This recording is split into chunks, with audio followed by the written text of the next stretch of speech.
Hi, what's up? We're in the next part. Please go check out the previous part to gauge your bearings. I'm out here explaining to you guys that I am a woman protected by God, and I've been a girl protected by God all my life, ever since I was a child, and how it is that there are so many bullets that I dodged, things that I could have found myself in, and yet, however, they did not happen. And the reason why they did not happen was because I was being protected from very early, from essentially having a destiny that would unfold, that would have been excruciating for me and likely turned me from ever turning to Jesus. Alright, I'm born again because of the bullets that I have dodged. I am saved precisely because the Lord made sure that the trajectory that He set apart for me would go in a particular way. Listen, alright, I was telling you a story about my first love. The first guy that I ever loved. I was never with him, though. We eluded each other. We evaded each other, right, until it was impossible for us to be together. I spoke about how it is that he never dated anyone that I knew. However, I ended up with one of his friends. After years, it would become clear that, like, I would meet a man that would then turn out to be one of his boys, and that was the thing that made it impossible for us to ever perhaps talk about the fact that we've kind of liked each other this whole time, right?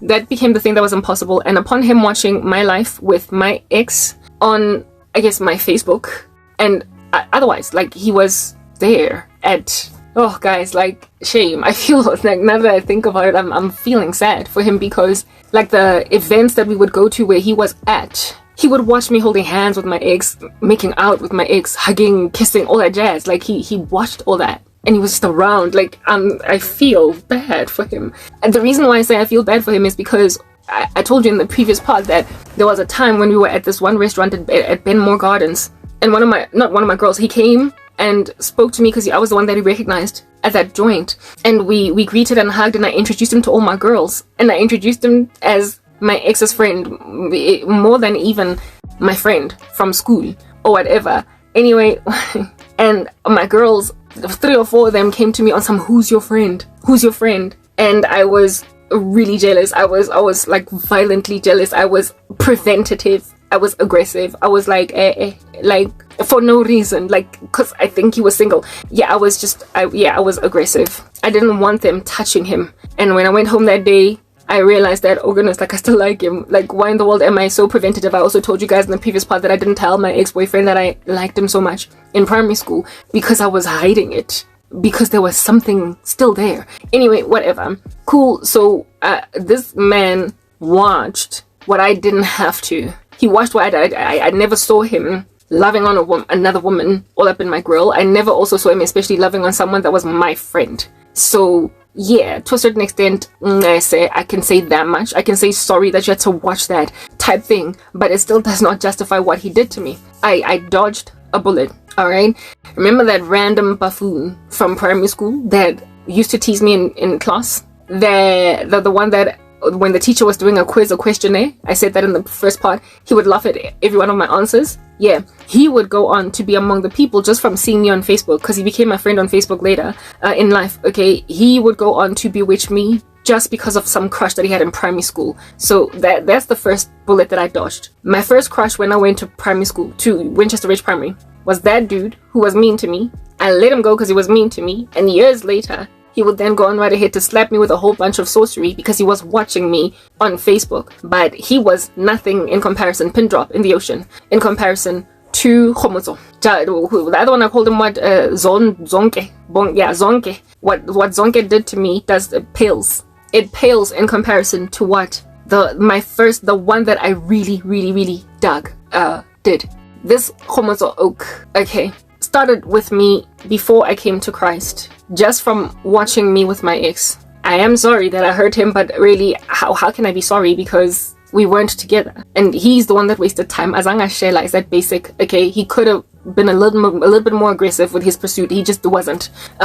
Yeah. However, if I had dated him, like, guys, I don't even know how to tackle this thing, but I need to try and get it in before this becomes a 20,000 hour long part. All right, this man's, the sorcery that he put on me was so below the belt. It was so below the belt. He was so angry at me. He was so mad at me. He was livid. it's almost as if though he wanted to punish me for hurting him. Enough for me, it's like, I don't even understand. Like, you didn't do anything. He didn't do anything. He didn't pursue me. He wasted time. But like, he was so abusive. He was, hey batong, guy, like, I did not cheat on you with my ex. We were not together. And I met my ex in a different environment and just so happened to find out he's one of your boys later in life. It was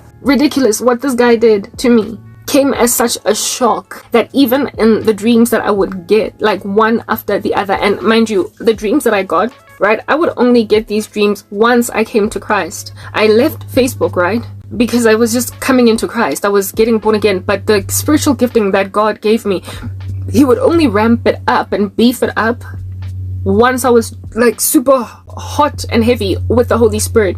So it's almost as if though God showed me in retrospect what was done to me and what would have been the outcome of my life if I didn't turn my life to Jesus.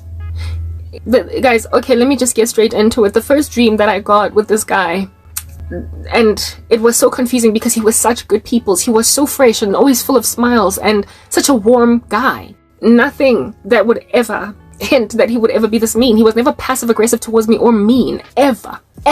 But he was harboring a lot of bitterness, a lot of it. And like I said, I get it though. I understand. He had to watch the woman that he loved love on someone else, and it heavied him. But in all fairness, he said nothing. He said nothing. Like, he said nothing. Anyway, whatever.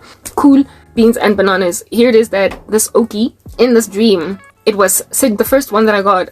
It was situated at my aunt's house, and my aunt's house is always just the seat or the root of a lot of sorcery that I see because she's been all up in my mother's grill. So whenever the Lord is trying to show me a great deal of regression, sometimes dreams just kind of fashion themselves at my aunt's house. I've had a lot of them at my aunt's house, right? But it was outside of my aunt's house, and it was like super pitch black dark outside. It was super pitch black dark outside, okay? And oh my goodness, guys, I was like in a sea of snakes. The road just outside of my aunt's house was just littered with snakes just on top of each other, and there was so much fear. I was so scared. I was so scared in my dream. And this guy, I see him and I'm like, Homozo, what are you doing? Homozo, what are you doing? And Homozo like is taking me, right? So the snakes on my aunt at my aunt's Sako, my aunt's, just outside of my aunt's house, the snakes were like, there was like a lot of them back there, okay? However, if I progressed ahead, forward, they would get fewer and fewer, and they would get thinner and thinner, smaller and smaller. The ones behind were anacondic, like they looked like anacondas and pythons, like they were big and they were black and they were crawling like on each other, like, yo, guys, it was terrible. And Ohomoto was like literally taking me and dragging me backward to where it is that the snakes get even more voluminous and more thick and more girthy and disgusting and on top of each other, endangering me essentially. And I'm screaming in my dream on some, Khomoto, what are you doing? Why are you doing this to me? Like, I'm confused in the dream. I'm like, why are you doing this to me? And there is a tug of war, like a battle between us, where it is that I am actively trying to run ahead, where the snakes get fewer and fewer so I can finally get out from the snake terrain. And he is trying, Khomoto, to push me to the Kokomaraho. And I am confused. I'm looking at him on some, why are you doing this to me? In my dream, I was confused. I was like, why are you doing this to me? And I'm crying and I'm crying and I'm crying.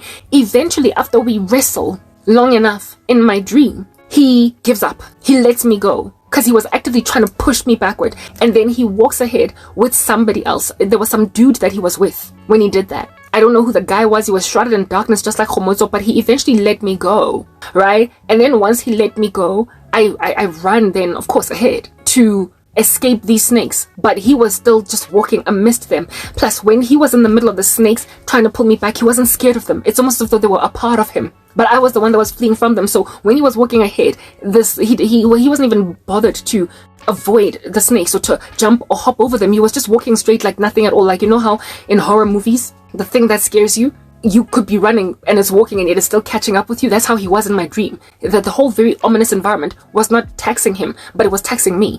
And the dream ended with me basically running out and salvaging myself from out of these snakes. essentially God was showing me that if I did not get saved at the time that I got saved, this man would have drowned me. I dodged a bullet. The Lord was showing me that if I did not get born again at the opportune moment, if I did, because I remember I left Facebook suddenly, and then all of a sudden I was all interested in the things of God, and then my ex and I, we have this horrible breakup, and then next thing I'm feverish for Jesus. It was at that very pivotal time in my life. He was casting some pretty ominous spells on me, and it was all inspired by bitterness because of unrequited love, which could have been totally requited. But if it was requited, the Lord showed me what would have been our relationship. I dodged a bullet. I'm trying to help you understand. I dodged a bullet because of indiscretion, because of my friend who pounced on my man, claiming that it's her man. I dodged a bullet because of me not being ready to date. Largely, the biggest thing that helped me dodge that bullet was what happened on campus that fateful day at first year when we met. That's what made me dodge a bullet, because my friend, if she had not pounced on me growling, telling me he's mine, even though he never pursued her, he was never interested in her. He never even tried. He was always, if anything, he saw her more than he saw me on campus, and he had never tried to get with her at all. Yeah, he never pursued my friend, and yet I ended up with his. But it's not like I went out of my way. Like, I didn't even know they were friends. Anyway, whatever, you get my point. Alright? Anyway, this Okie, if that day my friend did not basically slap me, scratch my eyeballs out, telling me don't take my man, and I then backed off, if at all she hadn't done that, we probably would have ended up together. He would have probably been my boyfriend not throughout varsity. He would have dropped out. I would have stayed there. You get my point, right? But like, I like saying, there are times when I say that I wonder what would have happened if him and I had dated in varsity. I would have avoided so many other stupid relationships that I would enter into, where it is that I gathered for myself dumbos that put sorcery on me. Yeah. Like, I would have not met my ex. Ugh, goodness. I would not have been the guy. Like, I would not have been with my ex. I would not have ended up with some other dude that ended up like some gay dude that dated like some closet homosexual. Like, he was in denial, so was I. But I didn't even like him anyway. We broke up. I would not have dated, just a lot of things that I would have eradicated quite a lot. But I would have been with a very diabolical man, like an extremely diabolical man. And like, the thing is, the feelings that I had for that guy and the roots of it were so deep and so entrenched that it would have been that much harder for me to leave. It would have been so much harder for me to leave than it was with my other ex. Like, for instance, I would not have had to push this guy to be as ambitious or to be as pursuant of his own, the way that I did with my ex. Like, I struggled a lot with my ex. He struggled with self-motivation. This guy, I would not have struggled with that. Like, I would have basically been given pretty much everything I wanted in a man on a silver platter, only for me to later on endure such an excruciating pain with my husband. Listen, okay? Listen to what God showed me about this guy and what would have happened between us, alright? So the sorcery, the bitter one, where he was pulling me back, that was the first one that I got. The second one, and these dreams, when I got them, I would wake up so confused because this guy was such a good guy. He was so sweet. He was good people's. I would have anticipated that he would ever do anything of this nature. So, I didn't understand. Like, I just said, yeah, I didn't get it. It would only take me finally suffering a lot of persecution to finally get what those dreams were implying. But by the time that I got what it is that they were telling me, I was afflicted by so many other witches that I was just like, whatever, the zombie apocalypse. I had already I got over pretty much everybody, alright, that I ever had any crush or feelings for. So whatever. But let me tell you the second dream. I was in a sexual relationship with this guy. I wasn't in a relationship with him. I was having sex with him in a hotel that looked really cheap. And after having my body, he just threw me to the side and did not love me. He used me as a one-night stand. And in my dream, after the deed, I looked at him and I was like, but why are you? I was hurting so badly in my dream. I was in so much pain. I was in love with him, just like I felt in all the way from primary school. Those strong feelings I had for him, they were in my dream. So I was basically here having sex with a man that I was very in love with. And he and I were doing it for the first time ever. And afterwards, he just tossed me like I was nothing, like I was a one-night stand. And after he did what he did with me in my dream, I was crying in my dream, and I was like, but why are you doing this to me? I was in so much pain. Yo, guys, like I woke up in the morning and the pain was still chilling on my throat. I was like, why are you doing this to me? Why are you being like this? Why are you treating me like a harlot? Why are you treating me like this? The confusion in my dream is the confusion I still have to this day, and it's the confusion that I woke up with. And when I woke up, I was like, Khomonzo, why am I dreaming about him like this? Remember, at this stage, I don't understand my dreams. I'm just getting them. Essentially what that dream was intending to do. The first one with the snakes, he was trying to regress me back to some grain of nothingness that I was not interested in going back into. With the snakes, right? This one was God showing me that this guy was so embittered by unrequited love, where I was concerned, that he wanted me going forward in the future to enter into relationships with guys that would only use me for sex and move on. Like, he proper went and cast a spell or spells on me to make sure that no man will ever take me seriously, that every guy is just gonna hit it and quit it. That's why I get it. If I had not gotten saved at the time that I got saved, this guy Natong Lematza, he was going to afflict my future. Do you understand? I was going to be reduced to just this harlot that keeps on sleeping with dudes that leave her afterwards. If at all I did not get celibate, if I did not get saved in Christ, and so therefore hold fast to chastity, I was going to, under this curse, meet men that I would think this is that I'm in love. And then it was one night stand. He knew by then that my ex and I had broken up because they're friends, right? Yeah, that's what's good. So he told himself that, seeing as she's broken up with my boy, she's not gonna be loved. Like, every guy that she gets with is just gonna use her body and move on. Onions, I think, guys, like, he did that to me. He did that to me. And when in my dream, however, it was him. It was not some new dude, it was him. And he was so mean-spirited, he could not care less. He just hit it and quit it. Would his witchcraft have worked? I don't know. All I know is that if I did not get saved at the time that I got saved, this guy Megazongi Lemaza, he was going to hurt my future. Do you understand? Yo, my romantic future in particular. After those two dreams, I would then get a series of dreams from God showing me what this man that feels as if though I passed him up would have been like all the way from high school. Like, if at all I had dated him from high school, what would have happened? And this is the scenario that God unraveled for me in a dream, and I've already explained it to you. I dodged a bullet. This man that believed that if I had not dated other people, if I had basically just embraced my heart for him, if I had been with him, that I would have been a happy chappy, a happy girlfriend turned happy wife. The Lord showed me that if I had essentially started dating him in grade 8, just like basically my friend tells me, Khomoso likes you, and I'm like, oh, I like him back, give him my number, give him my landline, 011, etc. It would have started from what the Lord showed me out very, okay, so when I was, he would have broken my virginity too early, okay, not that any age would have been okay, but like, I would have been too sexual for a kid. Like, there's a couple when I was in high school. There was this couple when we were in grade 8, right? And this girl was in we were in grade 9, sorry. And this girl was in grade 10, and this guy was in grade matric. He was in matric. We were in grade 8. This chick was in grade 9, and this dude was in grade 11. And they started dating when she was in grade 9, he was in grade 11, all the way up until he was now entering into matric, and they broke up in matric. This couple, these two, everybody would remember them. If at all you went to Sir John Adamson, in 1998. They were so inappropriate for a high school couple. It was ridiculous. It's like they were university kids. They spent all their time together, right? So every break, they were together. First break, second break, after school. They spent all their time together. They hung out with each other. He did not hang out with his boys. She did not hang out with her girls. She was always with her boyfriend. And the two of them would always be snogging away at break, all break long. Okay, yeah, and they would do this in front of us, you know? Like, everybody in the school would just see these two, like, just making out, like, in front of, like, the whole school. And it was like that for, like, 2 whole years. This public display of affection, we'd see it.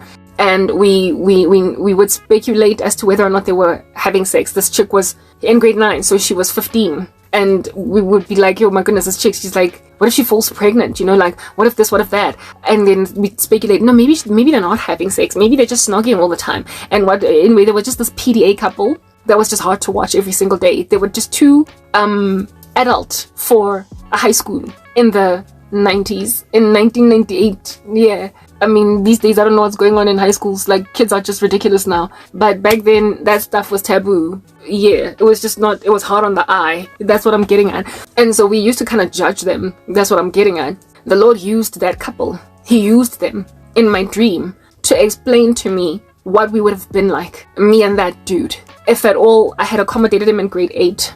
The Lord showed me that it would start out very feverish, like high school, like young love, and it would be very extremely passionate and very adult. It would have started out extremely adult. We were gonna make out all the time and all that jazz. And oh, mind you, that same dude, as the story messy, in matric, him and this girl broke up, and he came for me. Like, he pursued me.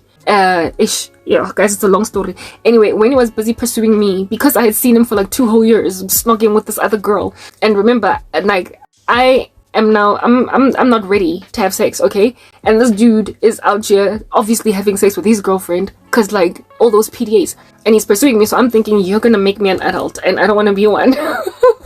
But he's pursuing me like heavy, and among his motivations to be with me was, she's cheating on me with an older guy. It's like some man, he even has a car.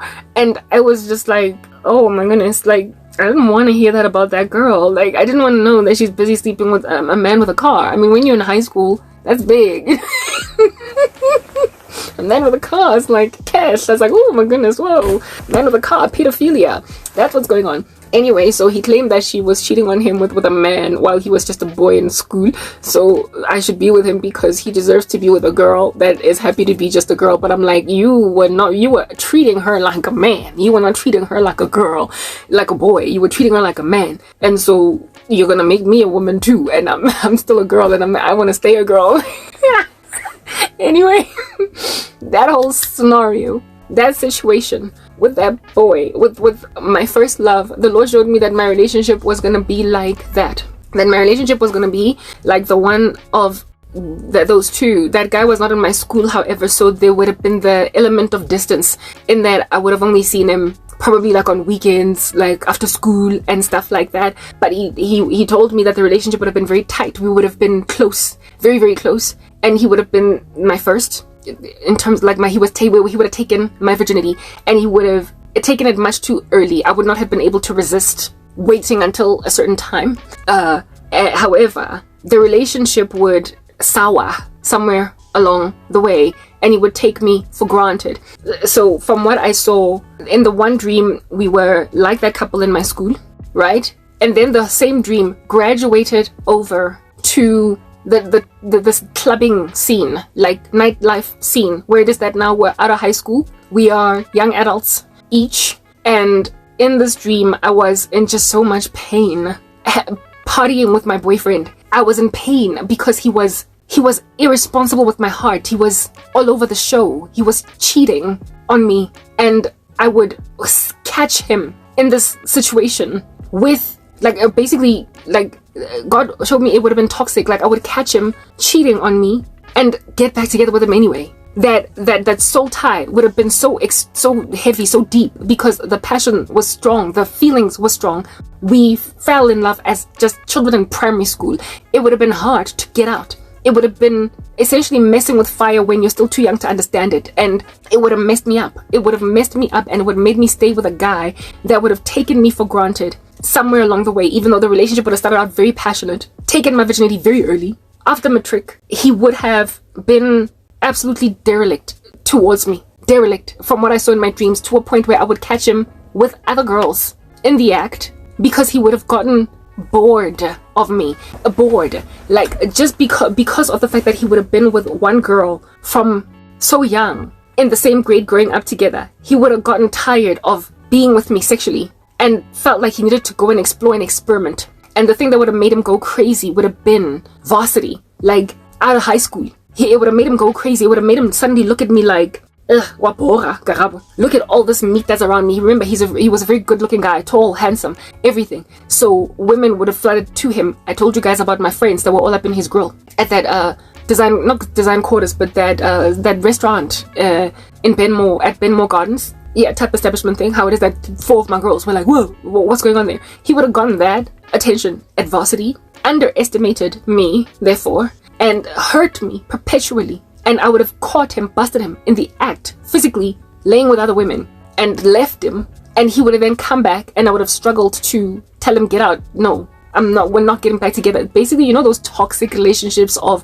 high school sweethearts, where it is that as they get older, it just gets really messy. It's just ugly. Yeah. And even though you want to leave, he's the only one you know. He's the only one you've ever been with. He's your first. He's that whole thing. It would have been like that. I would have been made like a pendulum, just swinging left to right, up and down, with a guy that is taking me for granted. But then it would calm down. It would then calm down from what the Lord showed me, where it is that he would have had his wild days, and then after wreaking havoc in my heart, constantly getting me back after I leave him, the whole thing would calm down once we were working in like corporate South Africa, basically, you know, out of varsity, out of that crazy fast life. And because of it coming down and us having all we knew, we would have been all that we knew from primary. I would have been the ride or die type establishment thing. Essentially, all the benefits and the perks of what my ex got, he would have gotten them, except for a lot longer, since primary type thing. He would have been the one to introduce me to them,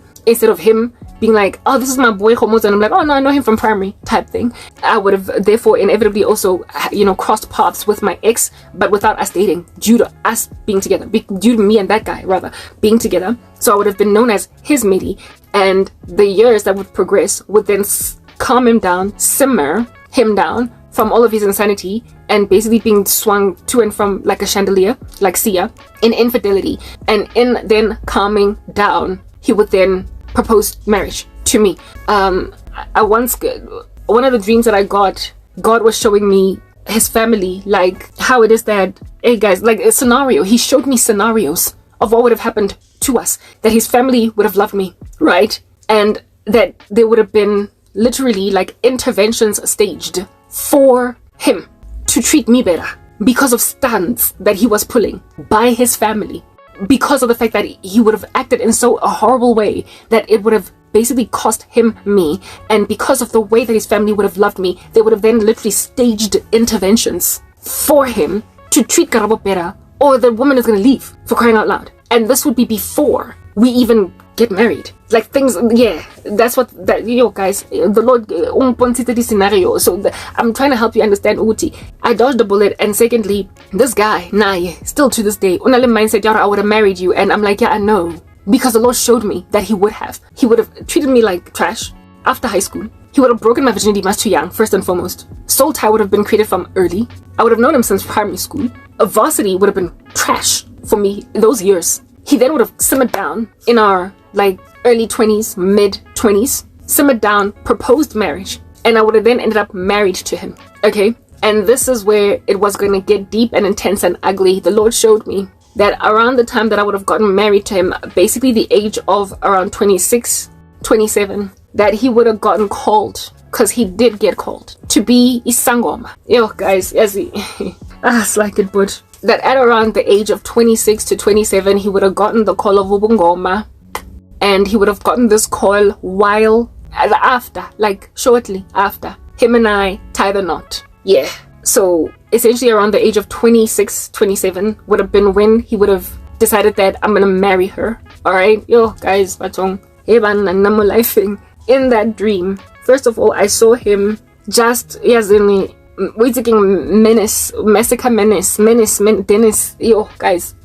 So yo dudes, like, first of all, he in my dream he got wealthy. He made a lot of money.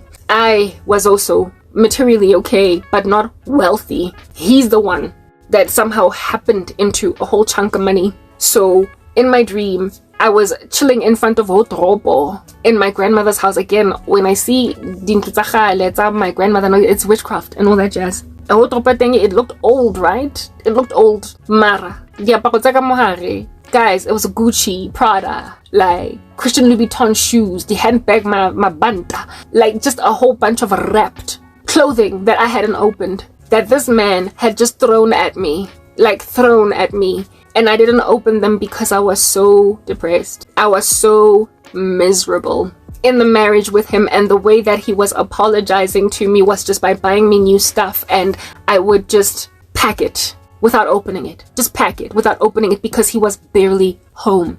And the house in it were hanging my, what do you call this thing? Like snake skins. Snake skins were just hanging from the ceiling. And I, in the dream, got born again. Essentially, exactly what happened to me at around 26 would have happened with me married to this man. I would have given my life to God, but he would have given his to Satan.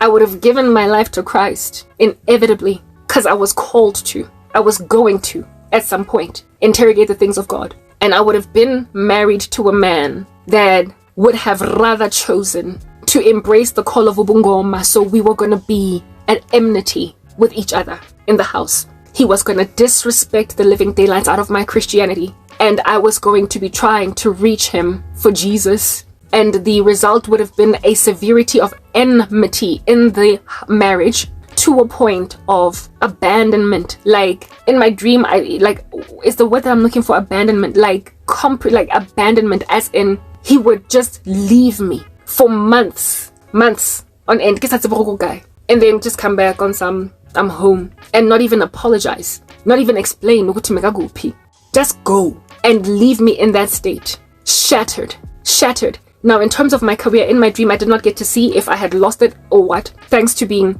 saved, because I lost everything due to my faith and whatnot, but I certainly was a Christian, and my husband was into witchcraft, and I could not bring him home, and I was constantly crying, praying to God for his redemption. However, he was just handling me with sorcery, and then upon feeling super duper guilty, he would then buy me stuff. Now, a man that's just showering me with gifts, I don't know, is he showering a woman that is unemployed? I don't think so. I mean, I had a very strong career. There's no way that I was gonna just not be able to do that. But I guess whether or not you've got your own, sometimes men will buy you a car anyway because they wanna, but when one is buying you a car because he has not been home for 4 months, and then comes back, guys, in my dream, I was miserable. In a marriage, and the option of divorce it didn't even cross my mind. It's like he was all I knew. There was no way I was leaving him, and I had told myself that I was just going to pray until he gets saved. So that's what my marriage to that man would have been. I would have married him naively, thinking that he could turn to Christ. Because listen, when I was with my ex at the very tail end of our relationship, I was interrogating the things of God. He was not interested. He was busy hopping into the occult. Do you know what I'm saying? Very deeply into it. He was already in it, but he was hopping even deeper still into the occult. I, however, was still with him, and I even prayed about him, and I thought that it was possible for us to still carry on being together, even though I was interested in God and he wasn't. The Lord is the one that separated us. So essentially, in those early days, before I was thoroughly trained up in Christ, if he had proposed marriage to me, even though I was interested in the things of God and my boyfriend wasn't, I would have accepted that proposal. I wouldn't have been trained up enough to understand, don't be unequally yoked with unbelievers, the consequences of it, the potential ramifications, what could happen. So this dude, from what the Lord showed me, would have been a lot more responsible than my ex. He would have proposed marriage a lot earlier, and he would have basically just finished what it is that he started with me a lot faster. So I was going to marry a man highly convicted of sin, me convicted of sin, me seeking out Jesus. And I was going to, in the middle of all that, marry a boyfriend I'd had since I was 14. Because who else am I going to marry? And this man would have gone in, he would have been diametrically opposed to me over time. I would have grown stronger in Christ, while he would have gone deeper into the occult. And that's exactly what's happened to both of us over the years. I have only ever gotten bigger in Jesus, and he's only ever gotten darker in Satan. He's only ever gotten worse. His initial original personality is completely transformed. He's not who he used to be. That same guy now today is a Twasat Sangoma. He's a full on 100. I'm pretty sure the people in his life know him as a traditional healer or whatever. I This is not information that I have ever confirmed on Facebook. I did not know this about him. He would only embrace his call Yobungoma after I got saved. After I got saved. In other words, I'd already left Facebook. I'd already left everything. It only happened maybe a year or two later. But by then, from what the Lord showed me, we would have already been married. So this is information that I could not possibly know. I could not possibly know it. So the verification or the validation of the fact that Utwasite is in and of itself a miracle. This dude would know. Upon watching my content, he knows exactly who he is. He would know that he's a whole 100% Sangoma. And I keep getting dreams of him. I've been getting dreams of him the past years. Of him regretting what he did to me. Him feeling very sorry for me. One time he was all up in this space, just chilling next to me. Hanging out. Just like the other one from Wits. Laying on my bed. Not in a romantic or sexual capacity, but just trying to find rest. Because he's fleeing from the darkness that he's involved in. And him wishing that he could regress the hands of time. And fix what it is that he's done to me. And then going right back into bitterness again. The bitterness of which would then make him basically, like, I've gotten a dream of him coming to me saying to me in my face, I would have married you. And I'm like, whoa, dude, yeah, I know. But from what the Lord showed me, it would have been a cold, very terrible marriage where it is that the devil would have made you do some pretty extreme things to a Christian wife. So I dodged a bullet. I dodged a bullet because of persecution. I dodged a bullet because of a friend that decided that my man was hers. I dodged a bullet because God Almighty works out everything for the good of them who love the Lord and are called according to his purpose. I would have been involved in a relationship too young that would have given me a hard knock ngakara soul tie to a man that I would have allowed to ransack me and then finally marry me and me be one of those embittered wives dealing with a demonic husband. Just like, Pina Inaya, is it Ashanti, where it is that Terrence Howard is the husband. Would you lie to me? Oh, baby. A silly song. You know the music video. It's about this dude that just is so irresponsible with his wife. And when she's crying and complaining, he laughs at her. That dude would have been like that towards me. The very thing that I'm fleeing from today. I keep on saying that, I'm dodging bullets, I'm running away from occult men. Because they're gonna miserate me. They're gonna miserate me in a marriage. The devil is going to use them mightily against me. This man would have been an occult husband, but one that would have come into my life so early and so young that I would not have known to flee from him. So I was given time to mature as a Christian. That's what I'm getting at, that I might avoid such men as these. So that's one big fat chunky bullet that I dodged. My first love. A massive bullet that I dodged. A massive love that I would have had that would have made it impossible for me to leave a man that had to be left. I would have married him. His family would have intervened time and time again on his behalf to get me back together with him. I would have then found myself a miserable wife, bought purses, whose husband every so often absconds from the marriage for months on end and then comes back home. He would have been exactly what he still is today. Every so often checking on my ministry. Every so often casting a new spell, every so often doing strange things, every so often snapping out of his insanity and then going right back into it again. The very thing that's happening to both of us today would have happened, however, with us being together. I would have gotten stronger in God, he would have gotten deeper in the devil, and with us being together, it would have been a clash of the titans. A clash of the titans in a marriage. That's what would have happened with me and this guy. It would have seemed romantic at first. Oh my goodness, you met when you were in primary school. I'm love you till your hair turns gray, and I'm going na just as long as you're, you out here thinking that it's Music Soul Child and his wife. Nah, it would have looked like that at first, and likely enviable at first, but I would have been grieved to a point of familial intervention against a dude that's about to lose the best thing that's ever happened to him. He would not have gotten to any point of appreciating that I was going to be an embittered wife. And wives like those eventually divorce, producing an unloved woman who gets married. A woman that is super califragilisticexpialidocious bitter. I would have been bitter. So my ex, the relationship that I was in with my ex for 5 years, from what the Lord showed me, all the nonsense I endured there pales in comparison to what I would have endured with that Okie from varsity at any given time. Not varsity, primary school. At any given time, if I had accommodated him, I was going to inevitably end up married to a man that would twasa in the marriage, disregard my Christianity, and be at war with me in the marriage. I was inevitably going to love Jesus. So I dodged bullets. That was just one big fat story because it's the key and the primary one of today. But comprehend, there have been many other bullets I have dodged because of persecution. Some dude in university, some tall, handsome dude at varsity that I used to have a big fat chunky crush on. Yeah, that liked me back. That's what's good. However, did not pursue me.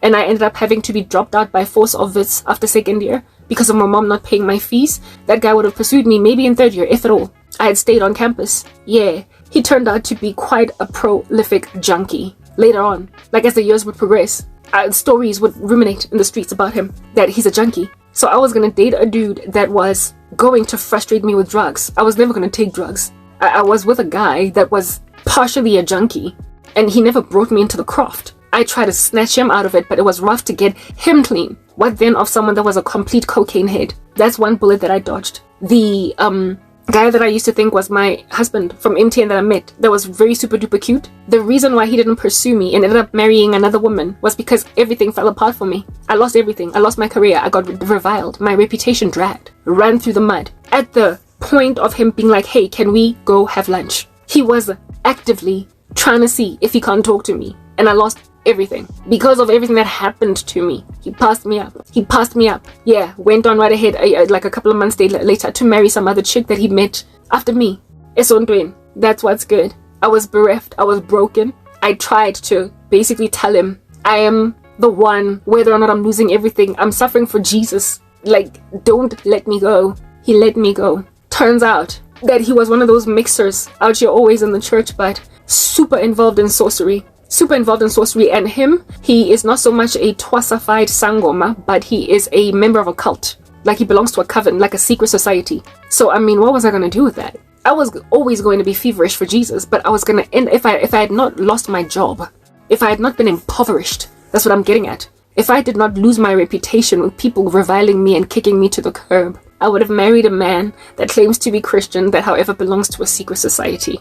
I would have married a devil worshipper. Because at the time that I would have married these people, you need to understand, I would have, not have the level of strength in Christ that I presently have. I had to have conviction of what to avoid, endure rubbish under certain kinds of men for a certain season, for me to know what to reject, and for me to hold fast despite time progressing, despite my biological clock ticking. So what I'm trying to explain right now to some people is that everybody that's rejecting me right now, and every man that's looking at me on some she's pretty butt, every man that's rejecting me right now, saying that she's intelligent but she can do ABC but she's this and that but she's generally very awesome but oh my goodness, I am dodging bullets. Last night I had a dream of some dude that, I mean, the only reason why he would be thinking like this is likely because he's age appropriate. You know how I complain that I don't want some Gen Z child? I keep on lamenting that I don't want some dude that has got 5 kids, 2 ex-wives and all that. I want a clean slate, like I'm a clean slate. No children, never been married, age appropriate. So basically a man that's my age, clean bill of health, no ngulaza coursing through his veins, no children, waiting to marry. He's been looking around for a minute for a wife. And he hasn't found one, and that's the reason why he is at the age that he is at right now and not married yet. I'm 39 turning 40 this year, so this is a man that knows that his age I would accept. That's the only reason he would think like this. It's the only reason he would, not only is his age acceptable, but his stats, they're clean. He doesn't have baggage. That's what I'm getting at. And he's been watching my content and telling himself, but I don't want a woman so barren, with nothing, no family, no love. What am I going to do with that? Whoa. It's likely not just one man, but a couple. Because if it was just one dude, it wouldn't matter because he's a non-entity, irrelevant. So God is probably highlighting or raising this issue in me because it is a conglomerate, narrated body of men. The thing that I was talking about the other day, saying that these Gen Zs who are out here trying to cause a whole Christian woman to be a MILF are naive because there are older men that can hold their horses, that have waited on God for wives, that have essentially this entire time taken care of themselves and they still look good at their age. And from what it is that I understand, there are some who are actually watching my content, and yet they are folding their hands, standing back where I'm concerned, not even trying to pursue. And the reason why that is the case is because, but what am I going to do with a woman with no family, with no love, with no employment, and she's so cursed and she has no money, she's going, oh my goodness, whoa, like there's a dude at MTN that passed me up because I started to lose everything, and he turned out to be a no-brainer later. All that my squalor, my poverty, and my suffering has ever achieved, and all that indiscretion and entitlement has ever achieved against me, like my friend saying, this is my man at varsity. All it's ever done in my life is shield me. All it's ever done is protect me from a man that would have turned out wretched towards me in the future, giving me attitude. Started out alright, like that Destiny's Child's song. At first we started out real cool, and then somewhere along the way, he is the bane of my existence. There's also another one that I met when I was working in the call center after having to drop out of university. I told you that I dropped out because my mom was not paying my fees. So I was not studying. I was in the call center trying to take myself back to school. And this dude was a Wits graduate, honors levels, working an internship at KPMG. He essentially was appropriate for me because I was going to go back to school. I wanted a man that was like me on an academic trajectory into the future. He was 1982 born, I was 1984, so it was like the nice little perfect age gap. And this dude, we hit it off. We had chemistry immediately on the dance floor, go Melville. And he was such a gentleman. He took like the first date was we went and had wraps, burritos or whatever outside of those hot dog stands that just kind of trap those mobile hot dog stands.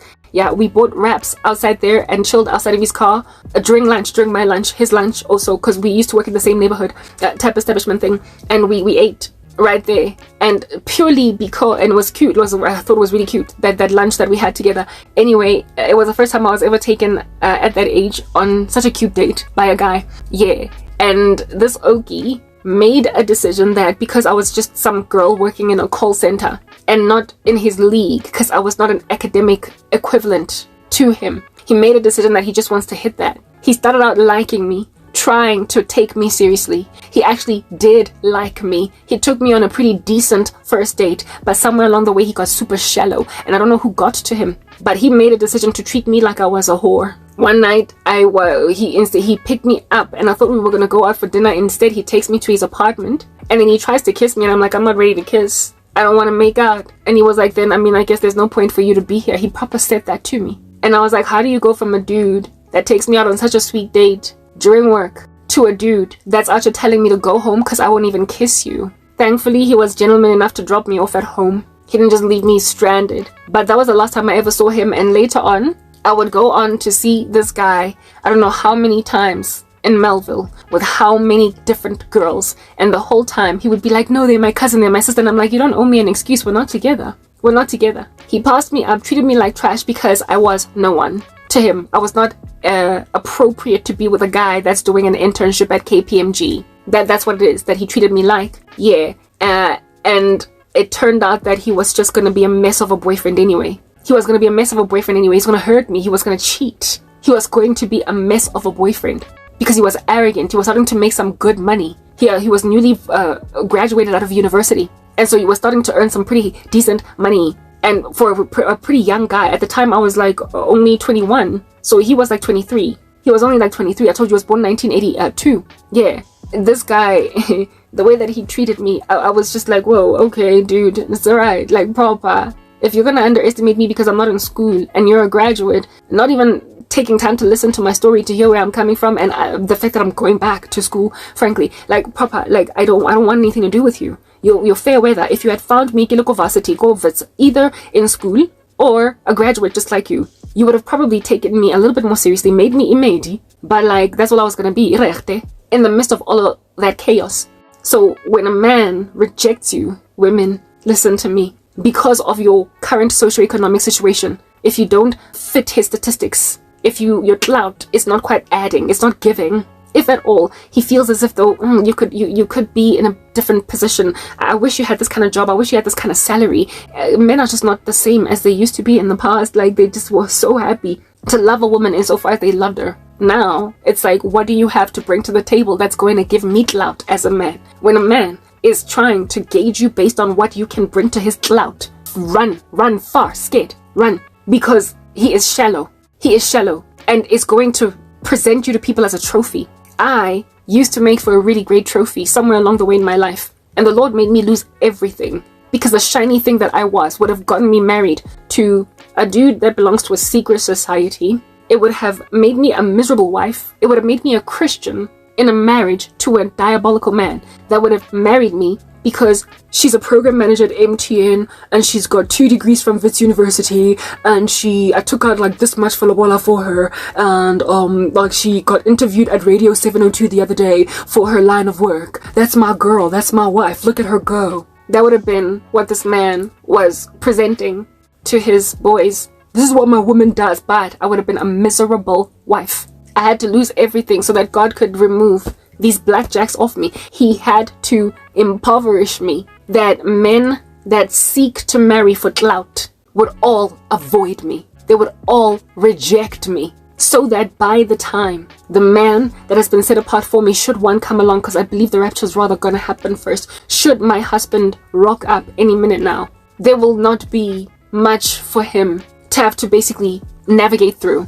A whole bunch of random dudes. There's not going to be any viable men at the table. Right now I'm only being pursued by these HIV positive randos with 2 ex-wives and 7 kids that they're not taking care of. Some of them are even unemployed. How are they going to take care of me? They don't care, because at the end of the day they have more money than me. No viable, respectable man is actively trying to pursue me right now. Or their kids, Gen Zs. I spoke about that the other day. Laughable. There is no respectable man that is actually worthy of me considering, that's looking at me, that's trying to talk to me right now. So when and if my husband does rock up, he's not going to have to go through those muddy waters of having to essentially knock out 10 other guys out of the water. Why? Because in and of himself he's going to be rare. A man that is prepared to love a woman not for clout, but because he has found a good thing. He who finds a wife finds a good thing and obtains favor from the Lord. The Proverbs 31 woman, it is written of her in God's word that many women have done excellently, but she surpasses them all. A man that sees that says, this at last is bone of my bone and flesh of my flesh. A man that sees Rebecca feeding camels at the river is like, that's my wife. He is not trying to gauge her clout. What does she have? He sees God, not cloud, not this earth. He has gathered for himself treasures in heaven, where moth and rust do not destroy and thieves do not come in and steal. And so therefore, when he sees a pearl of great price dwelling inside the heart of a woman, when he sees God's glory